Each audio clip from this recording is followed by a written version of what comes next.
جی السلام علیکم ناظرین، it's me anchor person Babish Mumtaz Baig. اور خیر جس جگہ پر آج میں موجود ہوں، ہمارے اس ڈاکیومنٹری میں جو پارٹ آج کور ہونے جا رہا ہے بڑا ہی جو ہے سگنیفیکنس رکھتا ہے اپنی جگہ پر.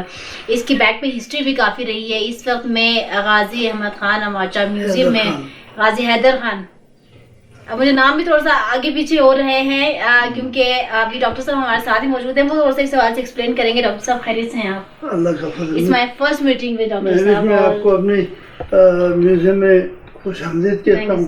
یہ میوزیم غازی حیدر خان اماچا کے نام پہ بنا ہوا ہے. غازی حیدر خان اماچا وہ ہے جب 1840 میں پہلی دفعہ جب ڈوگروں نے اسکردو پہ بلوچستان پہ قبضہ کیا تھا، تو غازی حیدر خان نے اگلے سال اس نعرے کے ساتھ جنگ آزادی کی مہم چلائی تھی کہ ہم چونکہ مسلمان ہیں، ہمیں سکھوں کی یا ڈوگروں کی غلامی نہیں کرنی چاہیے. تو بلوچستان کے کچھ راجوں نے اس کا ساتھ دیا، تو انہوں نے جنگ آزادی شروع کی، یہاں آزادی کا اعلان کیا. لیکن وہ 1 سال سے زیادہ نہیں رہ سکا. دوبارہ جب ڈوگروں نے حملہ کیا تو ہمارے بلوچستان ہی کے جو ان کے حلیف راجے تھے انہوں نے اس کے ساتھ غداری کی. تو وہ پھر یہاں سے گرفتار ہو گئے، جموں میں گئے، جیل میں 17 سال جیل میں رہے، وہیں فوت ہو گئے. تو اس کا بیٹا واپس آیا تو انہوں نے حیدر خان کی جو وہاں کتابیں تھیں جو انہوں نے لکھوائی تھی، جو پڑھتے تھے، ان کو لا کے اپنے ساتھ رکھا. میں نے پہلے دفعہ ان کو ایگزیبٹ کرنے کی کوشش کی تو اس کے نام پہ حیدر خان کے نام پہ یہ میوزیم بنایا. تو یہ غازی حیدر خان. کتنا ٹائم ہو چکا ہے اس غازی حیدر خان کے غازی حیدر خان 1842 میں گرفتار ہوا، 1860 میں تقریباً فوت ہو گیا. تو اس کا بیٹا 1861 میں واپس آیا. تو ان کو پھر 3-4 سال خپلوں میں رہے تو 1865 کے قریب وہ اس گھر میں واپس آئے. تو یہ بنا ہے 1857-58 میں یہ کتابیں لکھی گئی ہیں. جی ابھی آپ نے مجھے قرآن دکھایا اور آپ مجھے بتا رہے تھے کہ اس کی اگر ہم کوسٹ کے اوپر بات کریں جی تو وہ پھر جو ہے نا وہ بہت بنتی ہے. اس لیے کہ واٹر کلر کی اپنی قیمت ہے، پھر آئل پینٹ کی اپنی قیمت ہے، گولڈ واٹر پینٹ کی پھر دنیا میں سب سے زیادہ قیمت ہے. تو وہ کتاب پورے گولڈ واٹر پینٹ کے ساتھ بنی ہوئی ہے.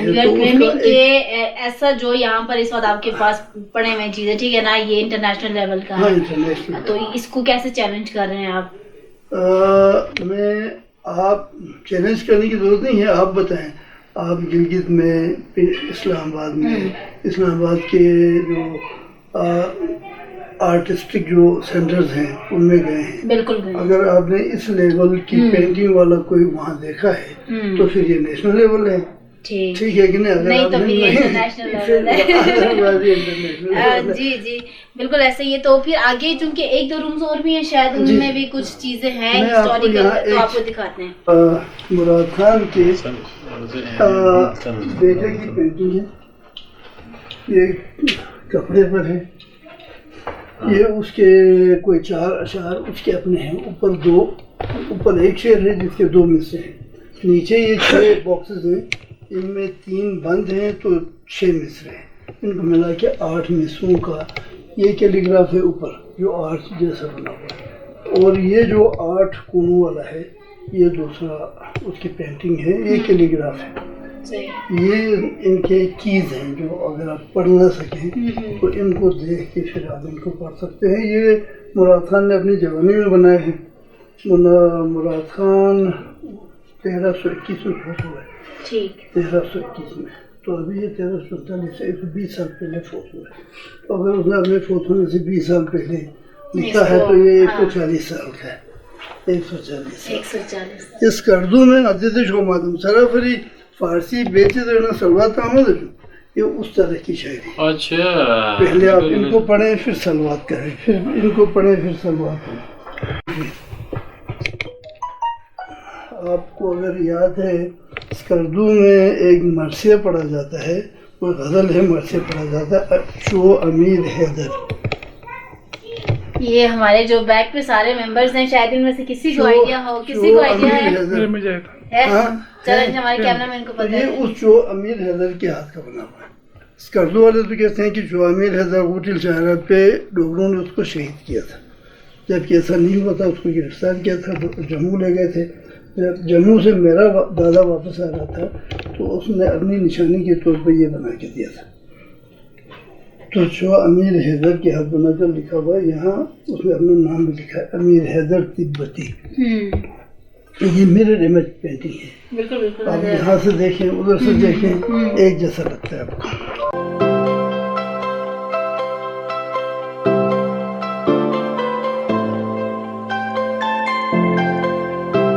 شاہجہان کی فوج کا گھر, مغل شہنشاہ شاہجہان, اس نے اس قدم شریف پہ 1636 میں حملہ کیا تھا. اس فوج کے ساتھ لگن تھا جو 1636 میں یہ شہر میں آیا ہے. اب بھی انٹرنیشنل کلیم کرنے کے لیے میں کہہ سکتا ہوں کہ اگر آپ نے اس لمبائی کا گن کسی میوزیم میں دیکھا ہے تو یہ نیشنل ہے, اگر نہیں ہے تو یہ انٹرنیشنل ہے. یہ ویسے کوئی عام سے کوئی خاص نہیں ہے. اچھا اس کو کیا بولتے ہیں؟ یہ ہمارے وہ اس کو پھنگ, یہ پھنگ ہے روئی کاپی والا. کیا کرنے کا ہے؟ روئی کاپی والا. اچھا جو کار سے بناتے ہیں یہ اس کا بیس ہے, اس میں ڈال کے کاٹتے ہیں. تو یہ بھنگوت ہے ان میں لوگ یہاں تعارف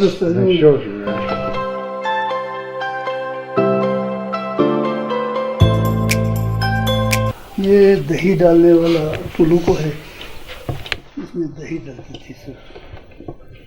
یہ شیو کے دو سر ہیں. اچھا وہ گاڑی ہر گاڑی ہاں یہ ڈوگروں کے زمانے کی ہتھ کڑی ہے. یہ ڈوگروں کے زمانے کی ہے ہتھ کڑی. دیکھیں جی آج کے آپ لوگ پکڑتے ہیں اور ابھی تو ہتھ کڑی بڑا اسمارٹ ہو گیا نا. یہ میری پردادی کے جہیز کا دیکھ ہے. اور یہاں بھی انٹرنیشنلزم کلیم کر سکتے ہیں کہ اتنا بڑا دیکھ ہوتا نہیں ہے آگے. یہ پکانے کا دیکھ نہیں ہے, یہ اسٹور کرنے کا دیکھ.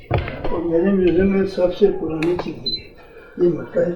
آگے تصویریں دیکھیے تو اس کو زمین سے کھودتے ہوئے نکالتے ہوئے دکھائی گیا.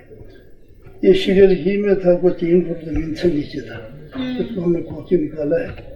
تو یہ آرکیولوجیکل امپورٹنس کی چیز ہے. باقی تو ویسے ہی میوزیم کی چیز ہے, اس کی آرکیولوجیکل امپورٹنس کی چیز ہے. یہ کوئی 1500 2000 پتہ نہیں کتنا. کاربن ڈیٹنگ نہیں ہوئی, کاربن ڈیٹنگ نہیں ہوئی ہے تو یہ 1000 سال سے اوپر. یہ ویسے ہی رسی ہے. یہ بلتی مردانہ ٹوپی ہے. یہ جو 3-4 کالیاں ہیں وہ زنانہ ٹوپی ہے. اور وہ ڈیکوریٹڈ ہے. یہ وداؤٹ ڈیکوریشن. یہ وہاں اسٹوریٹو میں گا.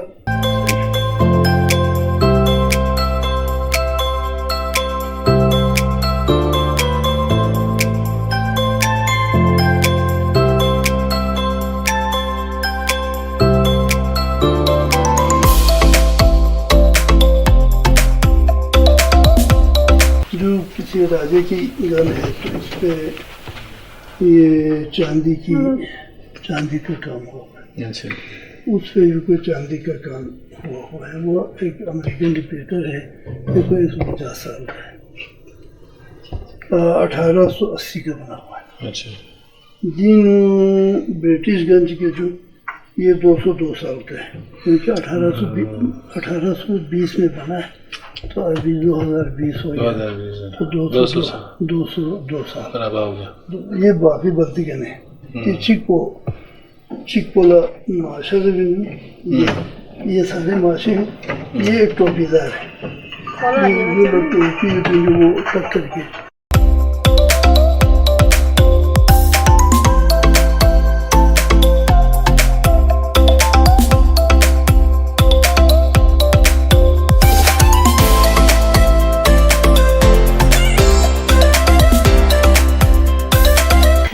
ویورز ابھی ٹائم کی شارٹیج ہے میرے پاس, تو ورنہ میں چاہتی تھی کہ ایک اچھے انداز میں, چونکہ یہاں پر جو ایک کلچرل ہمارا ایک میوزیم انہوں نے بنایا ہوا ہے، کافی ایک ایک چیز کی ہسٹری ہے، اور وہ بھی ڈیپتھ میں جا کر ہے، اور ڈیپلی اگر اس کو اسٹڈی کریں تو بہت کچھ سیکھنے کو بھی ملے گا، بہت کچھ جو ہے اپنی نالج کے لیے بھی ضرورت ہے، وقت کی ضرورت ہے.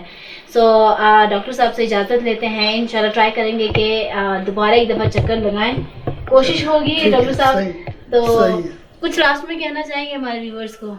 میں جناب کیا کہنا چاہوں گا، میں نے اپنی محنت میں نے کی ہے اور میں چھوڑ کے جا رہا ہوں، تو ان کو دیکھنا، ان کو سنبھالنا، ان پہ ریسرچ کرنا کہ کون سی چیز کیا ہے، ٹھیک ہے کہ نہیں، یہ پھر ہمارے اگلے آنے والی نسل کا کام ہے کہ جو کچھ ہے.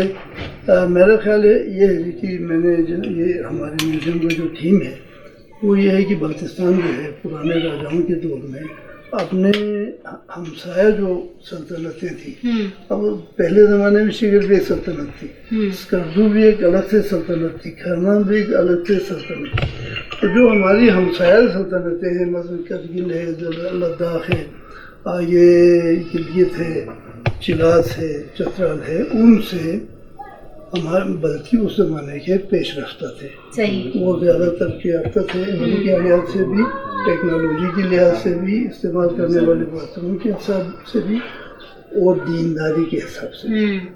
میں پرانی بات بالکل بالکل ٹھیک کہہ رہے ہیں ڈاکٹر صاحب کے. ناؤ اٹس آور ریسپانسبلٹی، جو نیو ینگ جنریشن آ رہی ہے ابھی یہاں پر بھی بہت سا کام مجھے جہاں تک لگتا ہے نا کہ ہونا باقی ہے.